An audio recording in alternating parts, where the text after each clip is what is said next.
Bandidos, Tux here, and I got a build for the all-new exotic Ouroboros SMG that kills so fast, the enemies poop their pants. Dude, and this is what it can do.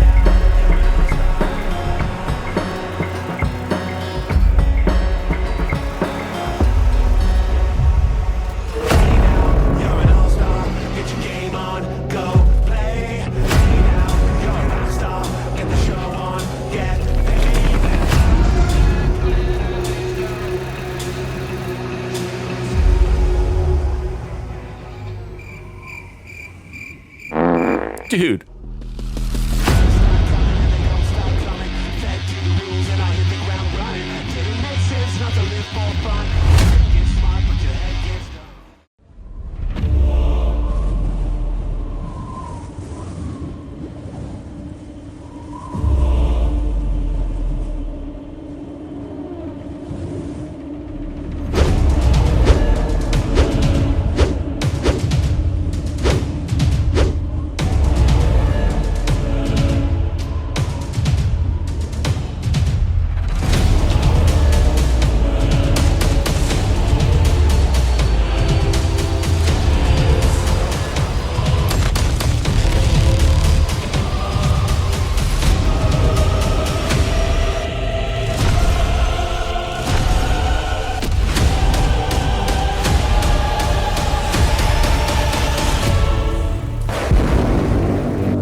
Are you not entertained?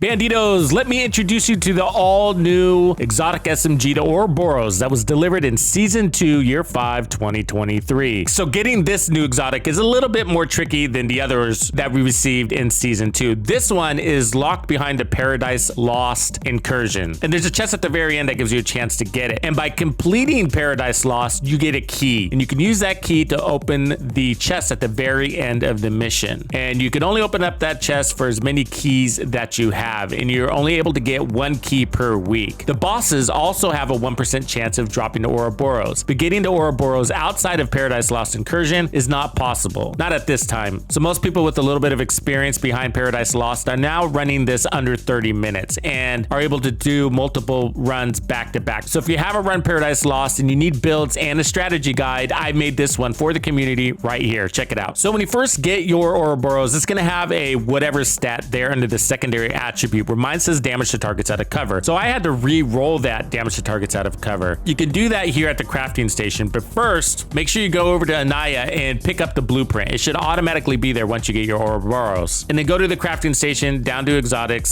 select your Ouroboros, and then re-roll it as many times as it needs to be re-rolled until you get the stat that you're looking for. Now for SMGs, I do recommend damage to targets out of cover. Damage to armor is okay, but damage to targets out of cover is pretty applicable because even if the target is in cover, when you step up to them with your SMG, what you're gonna do because you're trying to play within 15 meters, they usually pop out of cover. So I usually like that one, and it's the more rare of all the stats that you can put in that space, where damage to armor is a little easier to get in this game. So before you re-roll this, just make sure you have enough exotic components because you are gambling against RNG here. And if you get a roll that you're not looking for, don't trash it, just re-roll it. So if you see a little garbage can on top of the SMG icon, that means you're gonna trash it. So don't do that, just back out and re-roll it again. A lot of people accidentally trash it. It's pretty easy to do. And it could take a while. It took me quite a few rolls, but I eventually got mine. And then you're going to want to go over to the optimization station and top everything off from there. Okay, let's take a closer look at the Ouroboros. So now that you know how to get it, let's see what you're getting. So Ouroboros is the exotic version of the tactical vector. As you can see, the non-exotic version has the 1200 RPMs with a 39 round mag. And so what they've given us is 1485 RPMs with a 50 round mag. And so it's a pretty good improvement. We got SMG damage 21% crit chance and 10% damage to targets out of cover. They also gave us a better reload, and that's through the mods. So the talent's called Rule Them All. When the agent has a status effect applied to them, 50% of the ammo in their next magazine will apply the same status effect to their target. So you have to reload, and this has to be in combat only. Okay, let's take a quick look at the mods. And so 10% crit damage, that's a really good mod. Another 10% crit chance, great mod. And rate of fire, that's already reflected in the stats. And then 25% reload speed. That's an impressive massive reload speed. And if you take a look at it and compare it to the tactical vector, that's really impressive. It's like half a second faster. So again, I'm gonna give you the good and the bad and the ugly. So be prepared, brace yourself, okay? So if you're experienced with the tactical vector, when you use the exotic version, the Ouroboros, you might not be able to tell the difference. And I wasn't. I actually had to look down many times because I did back-to-back runs testing both back together to see if I could tell the difference. And I had to look down to see what weapon I had in my hand because I couldn't tell. And the reason why is because they're both fast. One's just faster, but they're both already fast. But you don't really need a fast weapon to be faster because it's already tippity top fast. It's the fastest weapon in the game, and they made the fastest weapon faster. So it's just really hard to tell the difference, but it's faster. It's great. The difference between the mag is 11 rounds, just always reloading anyways, because the weapon's fast. So whether you have 50 rounds or 39 rounds, you're always reloading. I mean, you could tell a little bit. I could tell between 50 and 39. And I definitely like the bigger mag, but it's not like game changer there in practice. Now on paper, it is. On paper, the RPM and the mag size, it makes it all around just a better weapon on paper. But in practice, they basically perform the same for the most part. That's kind of the good, the bad, and the ugly all put together, really.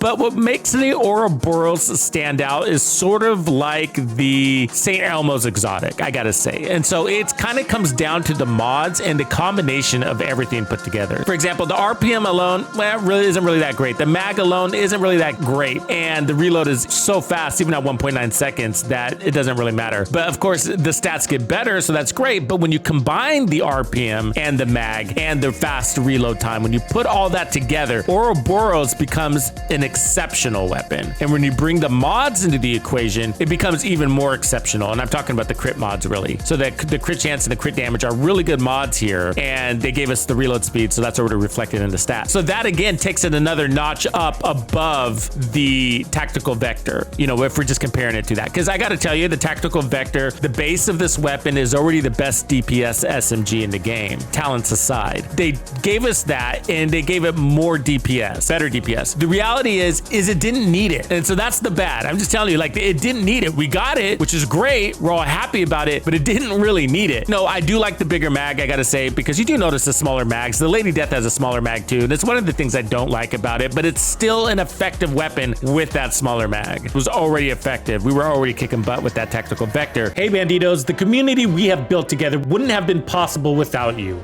So as a thank you for supporting my channel, I am bringing you the hookup on member perks, including even more Division 2 content and the celebrated gaming music playlists. If you're not part of Tux's Players Club, now is your chance. And so, but it is enhanced, it is improved, and it's still the best SMG in the game. Great stuff, right? That's sort of all the good and the bad put together. It's good because it's probably now the strongest weapon in the game. The bad is that we didn't really need it. This is also the bad from my perspective. They basically took the St. Elmo's equation and gave it a new candy wrapper. They stuffed it into an SMG. So the St. Elmo's equation is they took a really good gun, like the Police M4, and they gave it really good mods. And that's what they did here. They took a really good gun, gave it really good mods, and then gave us a status effect talent. It's just like the St. Elmo's. Bigger mag, just like the St. Elmo's. It's basically, you know, a candy coated new wrapper St. Elmo's, but it's an excellent gun. And so I'm happy we got the tactical vector. I'm very experienced with the tactical vector. And so when I saw this coming, I was pretty excited about it. Okay, let's go a little bit further. So the damage drop off is what you would expect out of an SMG. So you're going to want to play nice and tight with this one. And then the talent rule them all. Of course, this is about getting status effects out to targets, which is really handy for SMGs because, you know, anything you can do to paralyze your targets to buy you more time to reload, even with the fast reload, or to help you tackle mobs of targets is going to be great. So this is actually the ugly part of the weapon.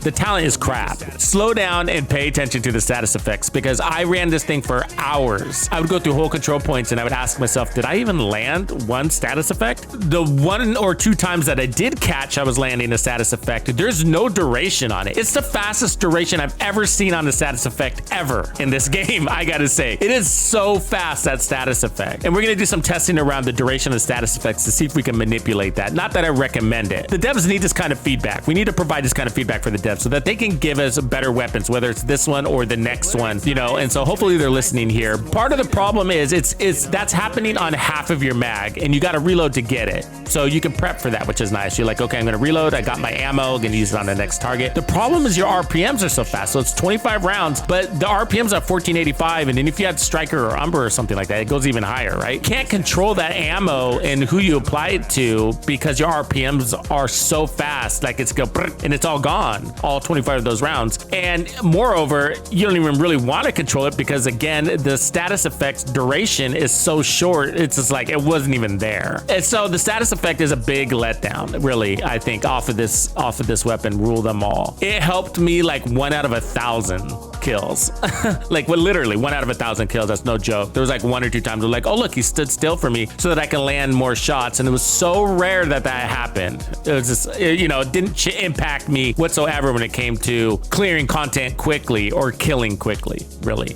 This needs to be changed. I think it needs to be buffed. I think we need a better base duration on the status effects that's coming off of this. And so I think it should be like 2.5 seconds. It just doesn't really make a ton of sense. But your time to kill is so fast, you don't even need the status effects, really. I mean, status effects are always nice in between kills, right? And that's what the Hunter's Fury does really well. So you kill somebody, you stagger them, that buys you time to reload or kill multiple targets. And when you're surrounded by 5 enemies, it's a little bit of a crowd control, but this has no crowd control whatsoever capabilities. Okay, there's no crowd control. Your crowd control is just killing them really fast and having the defense to absorb damage. That's what this thing does. And that's a great thing. So there's nothing wrong with that, right? It works. For me, the most disappointing part is I just don't like having wasted talents. You know, the Eagle Bear kind of bothers me that way too. And so does the St. Elmo's. You know, when you run St. Elmo's as a DPS weapon, there's so many times where you get that shock ammo and you pump all of it into a single target. And what's wrong with that? Same thing that's wrong with Rule Them All is that once a target is under a status effect, you cannot apply that same status effect to them until they come out of that status effect. And so that's the problem with Rule Them All. So you get this Riot Foam ammo, you Riot Foam them with the first round, and then the other 24 rounds are just completely wasted on that target. And so what the talent should say is you get 1 bullet of status effects because that's really how it's playing out, you know, and the other 24 rounds or the other half of the mag isn't really doing anything for you there on the status effect level. Don't get me wrong, this is a beautiful weapon. It's great. The design is amazing. I'm super excited to have it and be sharing it with you. So it's a really clean overview on this weapon because there's not much to it. And that's a good thing. I think we like weapons like that. So we also saw that from the Iron Lung. It's a pretty clean weapon. There's not much to it. It's just a straightforward talent. And the Ouroboros is pretty simple that way too. It's just an amazing DPS weapon, but it is an SMG. And so your builds are going to have to align with this. And that does give it an identity, right? So you can't just take all of your St. Elmo's builds and swap into Ouroboros because your St. Elmo's does a little bit better at range. And this one's going to play inside 15 meters. And so you're going to want to think about that. And for me, I feel like SMG builds need fast time to kill and fast time to heal. Basically all the components that like Hunter's Fury has or the Memento has, right? Each of those have everything you need to survive with an SMG build. Okay, next we're going to answer a bunch of questions that I know that you have in your head. And one of them is, can you improve the duration of status effects by rolling status effect attributes on your build? So I have a build here with all status effect attributes, okay? It's just a random build. Don't pay too much attention to the details. It's mostly just that there's status effects here, okay, everywhere. So I got status effects everywhere. I got the Electric and the Golan, and then I got 2 improvised pieces with status effects. And, you know, you could run 2 Wyvern too, but it's very little consequence. It's not gonna matter here. So I'm gonna shoot myself with the Riot Foam, and then I'm gonna reload, and you'll see a little icon there at the bottom. So that's how much special ammo I have, which is the equivalent to half a mag. Okay, so now that we have it, I got this on a regular elite NPC. We got our max status effects. Let's see what happens. That was really fast. Yeah, that was so fast. That's crazy. So it doesn't look like you can improve the duration. So next we're gonna see if we can refresh the duration while it's active, okay? So that we can get more out of our ammo. Okay, so there's our 25 rounds of foam. So now what I'm gonna do is continuously fire and see if we can refresh that. We can't. So we wasted all our ammo, all 25 rounds on a single target. Okay, there's my Riot Foam, so we got a fresh target, doing it again. And there was no refresh. Does Creeping Death work with the status effects coming out of the weapon? So these are all for future build ideas I know people probably have in their mind. We'll shoot 1 target and see if Creeping Death will give Riot Foam to everybody else. So we'll just shoot the one guy in the middle here.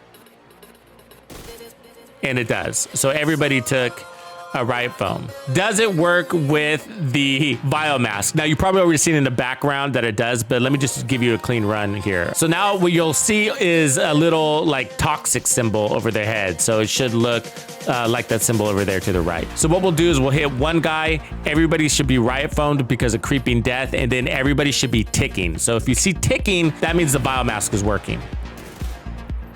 And we do. So everybody's ticking. They're taking damage from the status effects. And it's strong damage and it's long damage because the biomask is picking up all the status effect rolls. So the biomask is buffed from all the status effects. So this is definitely not the build, by the way. This is just a random build that I put on just to demonstrate the status effects on this thing. Now let's look at the recoil pattern of this thing. So I'm going to use the wall here, but I'm not going to control it. So this is just me holding the trigger and my thumbs are off of the thumbsticks. That's really impressive. So that's a nice tight little pattern and it's completely vertical. Let me back up and see if we can influence that. A typical fighting range for SMGs. So we're at 10 meters here. And so let's see what the spray pattern is at 10 meters. Because this is out of reality, you're shooting at 10 meters a lot. And then when we were shooting from here, that was at about 5 minutes. So double the distance, it's probably double. So there's a 1-to-1 ratio there, I would say. But that's a really nice spray pattern, very easy to control. Before we jump into the build, I just want to leave you with one thought here, is that rule them all is there and it's going to be kind of nice to have when it's there, but it's not something you could really control or rely on, and you're not really going to go around riot foaming yourself in gameplay. Well, I hope you don't. With that being the case, I wouldn't really create a build around the talent because it's out of your control. And when you do have it, it's gone as fast as it came. Hey, quick note. I just finished up volume 12 of Tux's gamer music playlist. So if you're in the Players Club, Hard Core Bandido or higher, you now have access to it. You can stream it and download it to listen to it offline. So go to my channel, go to the members playlist and get volume 12 today. Okay, so you saw a preview of this build in the intro, and this also kind of crosses over into review of the weapon so we had a plan for this weapon before I even got it. So this is Kill So Fast, They Poop Their Pants. It's a build I created in season 10, I think that was, and it was amazing. I used the regular tactical vector and I actually ran it with measured because I didn't need killer, and so I made it faster. But this build has changed. So this is part 2, and it's more than just a weapon swap, okay? So it's more than just putting on the exotic. After thorough testing of the weapon, what I realized, and this is the big shocker, is that the combination of the additional RPMs, the additional mag size, as well as the super fast RPM, that combination is what makes this weapon shine. And what it does is it unlocks the chest piece. And so the chest piece typically is very difficult to run in the majority of content because it's an additional 100 stacks. And that's really hard to not only acquire, but difficult to maintain. We often run the ACS shotgun, whether it's this one or the named one, so that we can acquire our stacks, whether we're running the chest or not. And then we switch over to our primary and maintain those stacks from there. In that scenario, it's still difficult with this chest in most content. Now, of course, in things like the Incursion, where the enemies are extremely tanky, it is easier to maintain, okay? But I'm saying most content. The chest isn't typically run, especially on SMGs. And so you just would have a lot of waste. And I see people running it anyways, and I'm like, wow, they're never using the additional stacks. It's really rare, maybe on 1 or 2 bosses, but just like, is that really worth it? Why not just run Obliterate? But there's a big but here. When we were testing, I was like, oh my gosh, this SMG maintains it. So we ran these entire control points and it's all demonstrated in the live stream. It was so easy to maintain this chest piece. It's probably best in slot for the SMG. Now there's a caveat to that though. It comes with the memento or hefty bonus armor. So in order to play out of cover and shieldless, which is the build that I'm giving you, then I really recommend bonus armor, because if you don't have it, you're gonna take, even if you're doing a really good job killing everybody super fast, okay, with an all red build or whatever,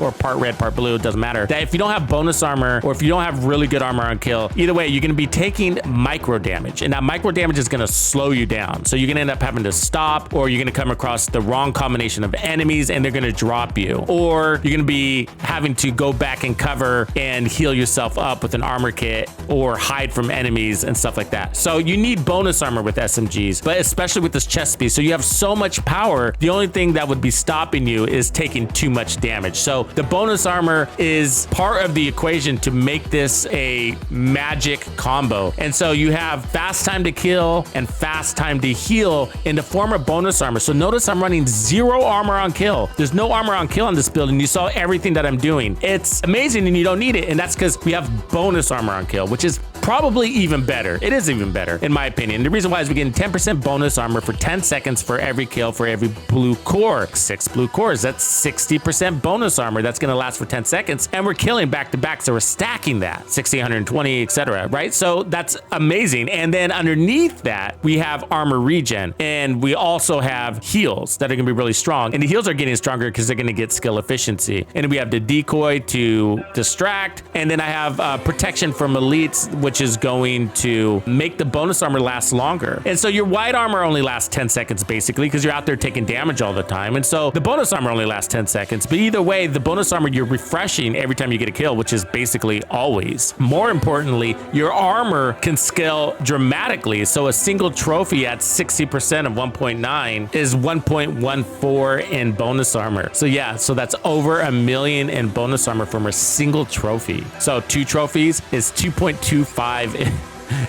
So 2 trophies is almost 2.3 million in bonus armor. That's insane. And that's why I'm not really running Hunter's Fury, and I prefer Striker with my SMGs because we're usually running bonus armor on our SMGs and shotguns anyways. And so if you just kind of lean into that and make a really strong build, which we have here, then the bonus armor is sufficient. And then you got the heals underneath to take care of you. You always have bonus armor of large quantity, obviously. Now you can scale back the armor, but I feel like with this build, I'm just gonna be honest with you, I feel like I beat the game.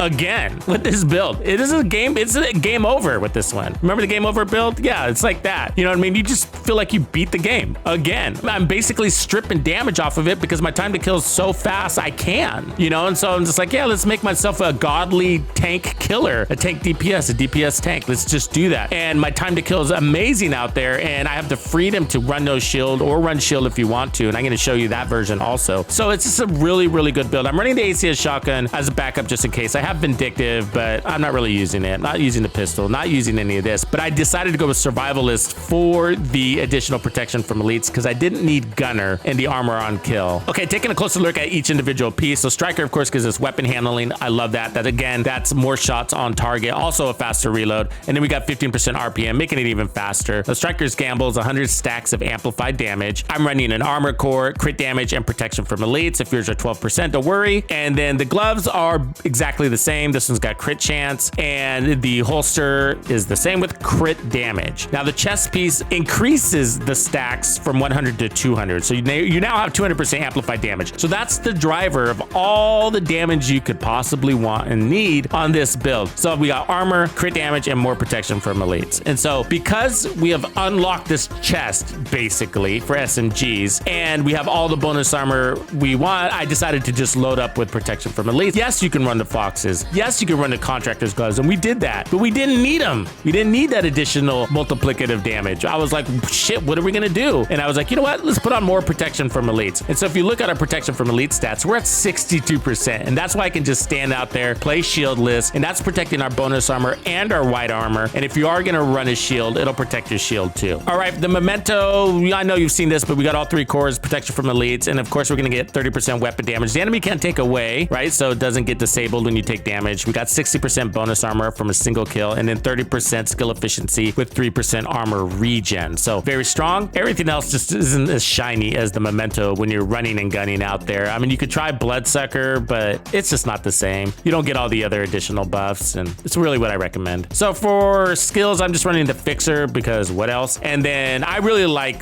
the decoy. It's super handy. So looking at the stats, we have 53% crit chance, 103% crit damage. So I balanced that because we're not over 120% crit damage. I got 70% headshot damage, and then that's basically it. We have 15% weapon handling. That's just coming from Striker. And armor regen's not showing. There's no armor on kill. As you can see, we're basically 1.9 million in armor, and we have our max protection from elites. So let me quickly show you if you're gonna run a shield, and I do like the shield version too. Okay, the difference, why run a shield and why not run a shield. If you run a shield, you're actually gonna get more damage out of the build, and you're gonna get more defense defense too, obviously. But if you don't run a shield, then you're basically faster, right? Because the shield slows you down. Pop it up, pop it down. Or if you're running with the shield, that decreases movement and it attracts more bullets, really, but it can handle it. So if you decide to run a shield, then the best specialization for you is going to be Firewall, and that's what I recommend doing. Firewall is going to unlock the Striker shield, and that's what you're after because it's going to give you more damage. It scales. And so the Striker shield is going to give us 13% damage bonus per enemy standing in front of us. Because we're tackling spawns and large groups of enemies, that's going to come in super handy. And shields are nice because we're running all that armor, and it's the only skill that benefits from armor. So that's pretty cool too. It's a tier 6 shield, as strong as it can get. And protection from elites also protects your skills too. They're an extension of you. They're a proxy. So yeah, that's the basic build if you're going to run a shield. But if you're not, then I run survivalist. That's really the difference. Anyways, adjust this as you see fit. If you want to run less armor, do it. Just tailor it to your playstyle, and I'm sure you will be happy. So have you got your Ouroboros? I need to know your impressions on the talent. Let us know in the comments below so the devs can take note.